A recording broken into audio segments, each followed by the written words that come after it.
President Trump introduces Kevin Warsh as his choice to lead the Federal Reserve, highlighting Warsh's credentials and experience at the highest levels today. Federal Reserve than Kevin Warsh. Kevin received a degree in public policy from Stanford University and then earned a JD from Harvard Law School. He studied under the renowned economist Milton Friedman and was mentored by the legendary Secretary of the Treasury and Secretary of State George Shultz, all legendary names, really.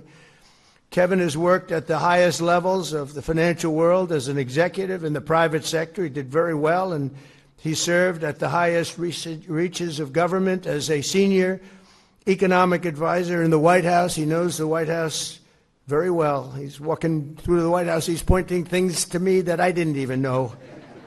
At the age of 35, he became the youngest ever Federal Reserve governor. For the past 15 years, Kevin has been a fellow at Stanford's Hoover Institution, and his credentials really are second to none when you hear them, and there's plenty more. I know that Kevin has the deepest respect and reverence for the institution he will lead starting today. We're so lucky to have him. The Federal Reserve is a pillar of the world financial system and the most important central bank anywhere in the world.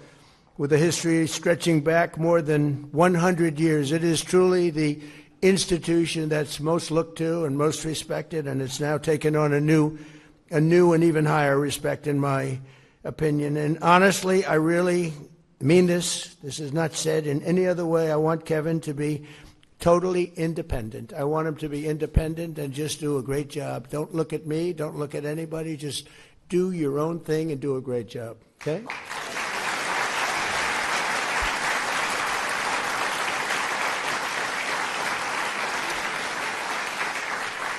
Unfortunately, in the eyes of many, the Fed lost its way in recent years. It became distracted by concerns far removed from its core mission and mandate, drifting into matters such as climate policy and DEI initiatives, with the Fed straying from its mandate. While the last administration blew out the deficit, Americans suffered the worst inflation that we had in history. It was the worst inflation we've ever had. As you know, some people say you're wrong about that. It was only in 48 years, but I think 48 years almost sounds worse. The worst inflation we've ever had, so it made it very difficult.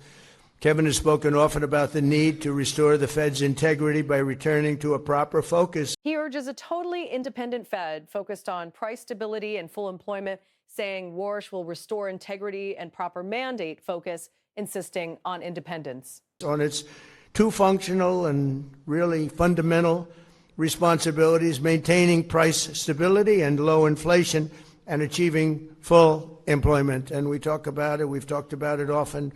And right now we have the most people working in the United States than we've ever had. We have never had as many people working right now in the United States. And it's something that I like to say, and it's been pretty much that way ever since I've been president. When I go back to the first term, I had those numbers too, and I kept them.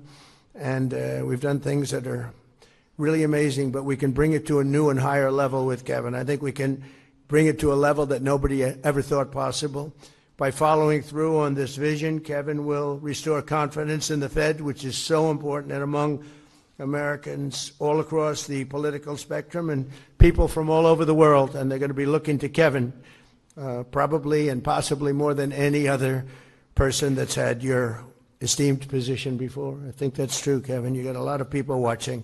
I fully expect that with the greatest Fed chairs before him, Kevin will safeguard the Fed's integrity. They'll make their own decisions and hopefully make them well, but they'll be listening to Kevin all the way. I really believe that. Even if they're from a somewhat different persuasion, they're going to be listening to him out of respect, because everybody respects him.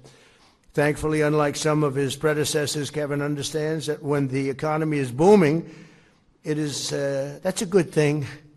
We don't have to go crazy. Just let it boom. We want it to boom. We want it to be like nobody has ever had before, because we do have some debt we'd like to take care of. And the way you do that is through growth. We're going to grow our way out of it so fast. And Kevin's somebody, and I feel strongly also, we don't want to see it stifled.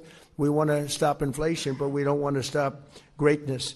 And so that's really a very good thing, a very positive thing, and that's what he's looking to do. He's looking to do positive economic growth. It's so important. And as we discussed, economic growth doesn't mean inflation. It can be just the opposite, actually. But economic growth does not mean inflation. You don't have to stop the world because you're doing well.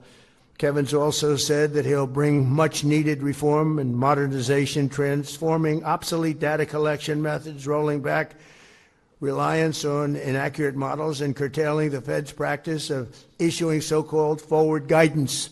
They want to do things on that. He links Warsh's selection to stronger economic growth and rising markets, crediting past policies and saying markets already reacted positively to his announcement. I guess it's a little complex subject, but it's something that Kevin knows about better than probably anybody here.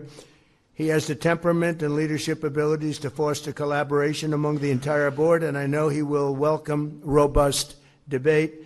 In his mission to keep prices stable and employment high, Kevin will have the full support of my administration. Every one of these people felt, including Kevin, by the way, felt so strongly about this choice. And we have no doubt, we have absolutely no doubt. So important, too. So big, so important. I just turned on the television. I want to see how the stock market's doing today. Stock market's up 600 points. That means they like you. If they didn't like you,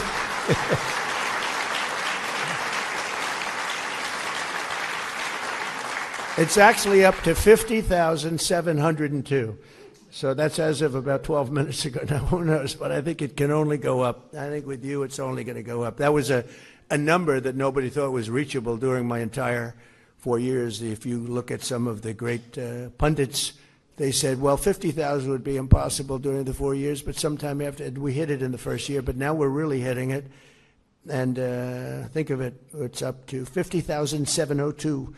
And S&P likewise set a new record today. They both set new records today, and boy, that's something good. But you're going to bring it to a much different level, believe me. It's good, but it can go much better, and that's what I think you're going to do. In my first year, we passed the largest tax cuts in American history, the largest regulation cuts in American history, and the largest spending cuts in American history, all things that are so important to greatness.